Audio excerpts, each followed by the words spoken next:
Assalamualaikum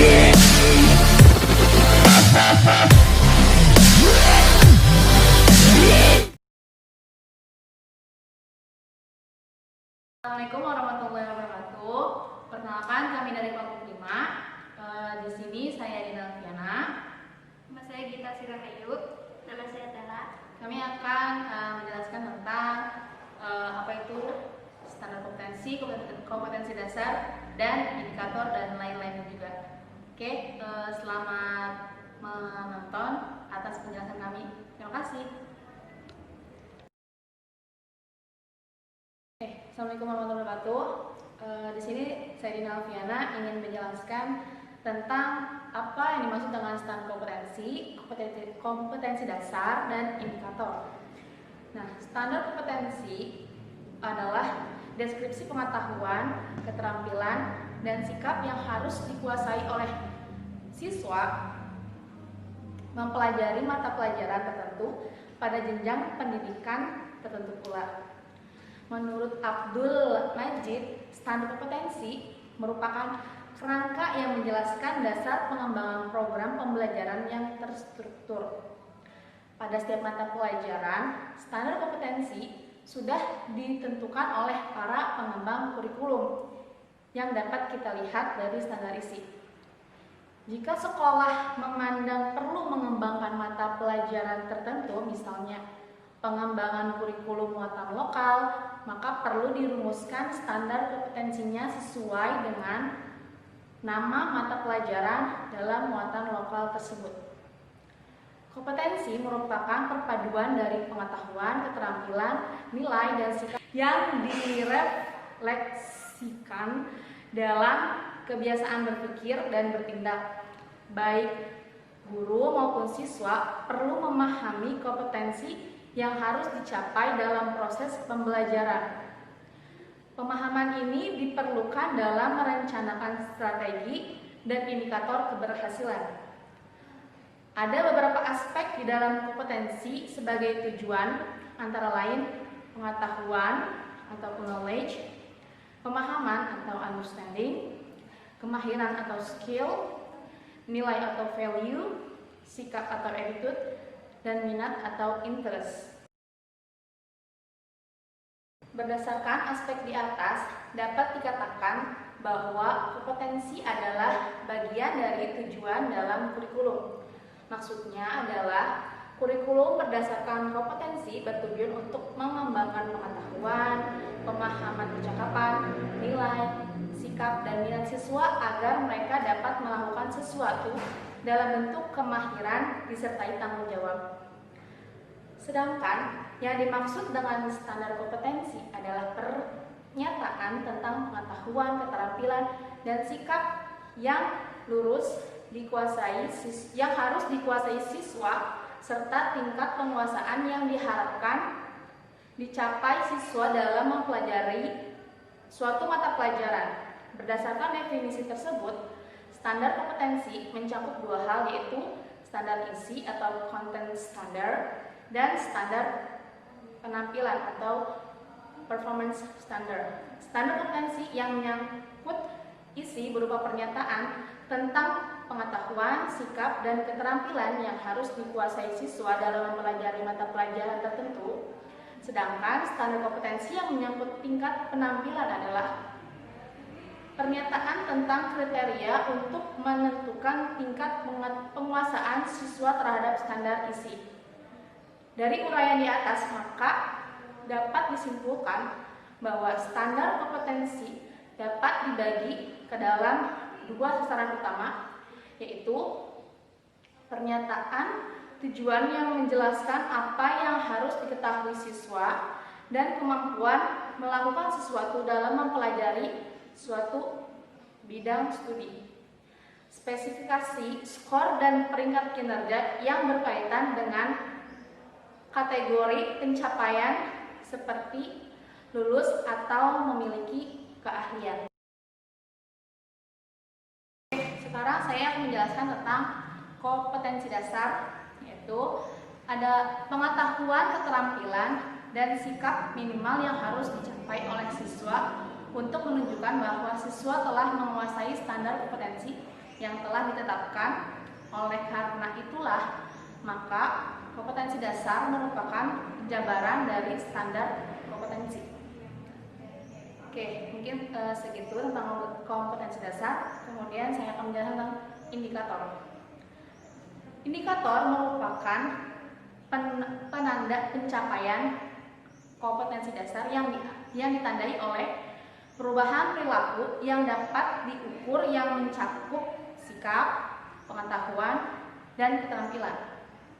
Indikator dikembangkan sesuai dengan karakteristik peserta didik, mata pelajaran, satuan pendidikan, potensi daerah, dan dirumuskan dalam kata kerja operasional yang terukur dan dapat diobservasi. Menurut DePac, indikator adalah wujud dari kompetensi dasar yang lebih spesifik. Sedangkan menurut E. Mulyasa, indikator merupakan penjabaran dari kompetensi dasar yang menunjukkan tanda-tanda perbuatan dan respon yang dilakukan atau ditampilkan oleh peserta didik. Indikator juga dikembangkan sesuai dengan karakteristik satuan pendidikan, potensi daerah, dan peserta didik dan juga dirumuskan dalam rapat kerja operasional yang dapat diukur dan diobservasi sehingga dapat digunakan sebagai dasar dalam penyusunan alat penilaian.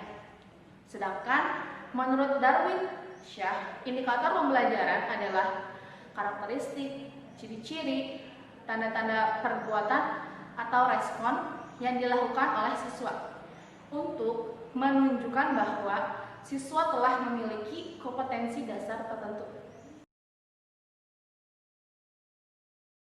Jadi, indikator adalah kompetensi dasar secara spesifik yang dapat dijadikan untuk menilai ketercapaian hasil pembelajaran dan juga dijadikan tolak ukur sejauh mana penguasaan siswa terhadap suatu pokok bahasan atau mata pelajaran tertentu. Indikator adalah wujud dari kompetensi dasar yang lebih spesifik. Hal ini seperti dikatakan oleh Mulyasa tadi. Indikator merupakan penjabaran dari kompetensi dasar yang menunjukkan tanda-tanda perbuatan atau respon yang dilakukan atau ditampilkan oleh peserta didik. Indikator dapat juga dikatakan sebagai karakteristik, ciri-ciri, tanda-tanda perbuatan atau respon yang dilakukan oleh siswa untuk menunjukkan bahwa siswa telah memiliki kompetensi dasar tertentu. Jadi indikator adalah merupakan kompetensi dasar secara spesifik yang dapat dijadikan untuk menilai ketercapaian hasil pembelajaran dan juga dapat dijadikan sebagai tolak ukur sejauh mana penguasaan siswa terhadap suatu pokok bahasan atau mata pelajaran tertentu.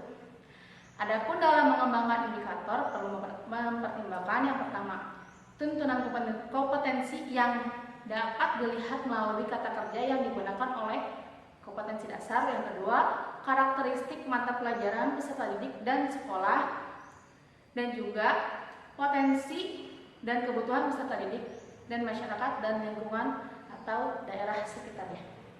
Oke, mungkin sekian dari saya dan selanjutnya materinya akan disampaikan oleh rekan saya. Terima kasih. Untuk merumuskan indikator perlu diperhatikan hal-hal berikut ini. Yang pertama, mengacu pada kompetensi dasar dan materi pembelajaran. Yang kedua, kata kerja operasional sama atau lebih rinci dari kata kerja operasional pada kompetensi dasar.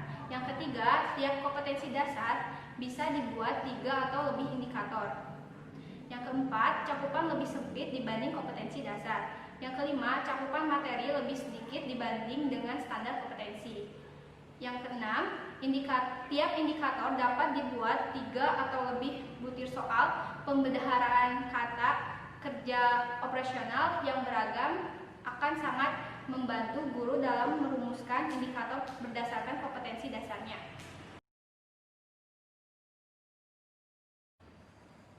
Selanjutnya saya akan menjelaskan tentang tujuan pembelajaran. Menurut standar proses pada Peraturan Menteri Pendidikan Nasional Nomor 41 Tahun 2007, tujuan pembelajaran menggambarkan proses dan hasil belajar yang diharapkan dicapai oleh peserta didik sesuai dengan kompetensi dasar. Ini berarti kemampuan yang dirumuskan dalam tujuan pembelajaran mencakup kemampuan yang akan dicapai siswa selama proses belajar dan hasil akhir belajar pada suatu KD. Penyusunan tujuan pembelajaran yang baik perlu melibatkan unsur-unsur yang dikenal dengan A, B, C, D yang berasal dari 4 kata sebagai berikut. A. Audiens adalah pelaku yang menjadi kelompok sasaran pembelajaran, yaitu siswa. Dalam tujuan pembelajaran harus dijelaskan siapa siswa yang mengikuti pembelajaran itu. Keterangan mengenai kelompok siswa atau mahasiswa yang akan menjadi kelompok sasaran pembelajaran diusahakan spesifik mungkin. Misalnya, siswa atau mahasiswa jenjang pendidikan apa, kelas berapa, semester berapa, dan bahkan klasifikasi pengelompokan mahasiswa dan mahasiswa tertentu. Batasan yang spesifik ini penting artinya agar sejak awal mereka yang tidak termasuk dalam batasan tersebut sadar bahwa dalam pembelajaran yang dirumuskan atas dasar tujuan pembelajaran itu belum tentu sesuai bagi mereka. Mungkin bahan pembelajaran terlalu mudah atau terlalu sulit atau tidak sesuai dengan kebutuhannya.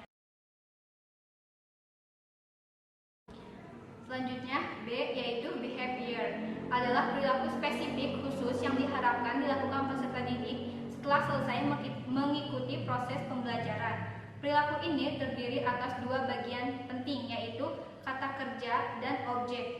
Kata kerja menunjukkan bagaimana peserta didik mempertunjukkan sesuatu seperti menyebutkan, menganalisis, menyusun, dan sebagainya. Selanjutnya, C yaitu condition adalah kondisi yang dijadikan syarat atau alat yang digunakan pada saat peserta didik diuji kinerja belajarnya. Tujuan pembelajaran yang baik di samping memuat unsur penyebutan audiens peserta didik sebagai subjek atau subjek belajar, dan perilaku hendaknya pula mengandung unsur yang memberi petunjuk kepada penyusun tes mengenai kondisi atau dalam keadaan bagaimana siswa diharapkan mempertunjukkan perilaku yang dikehendaki pada saat diuji. Selanjutnya D yaitu degree adalah derajat atau tingkatan keberhasilan yang ditargetkan harus dicapai peserta didik dalam mempertunjukkan perilaku hasil belajar. Target perilaku yang diharapkan dapat berupa melakukan tanpa salah dalam batas waktu tertentu pada ketinggian tertentu atau ukuran tingkatan keberhasilan lainnya. James Popham dan Eva Baker tahun 2005 menegaskan bahwa seorang guru profesional harus merumuskan tujuan pembelajaran dalam bentuk perilaku siswa yang dapat diukur, yaitu menunjukkan apa yang dapat dilakukan oleh siswa tersebut sesudah mengikuti pembelajaran.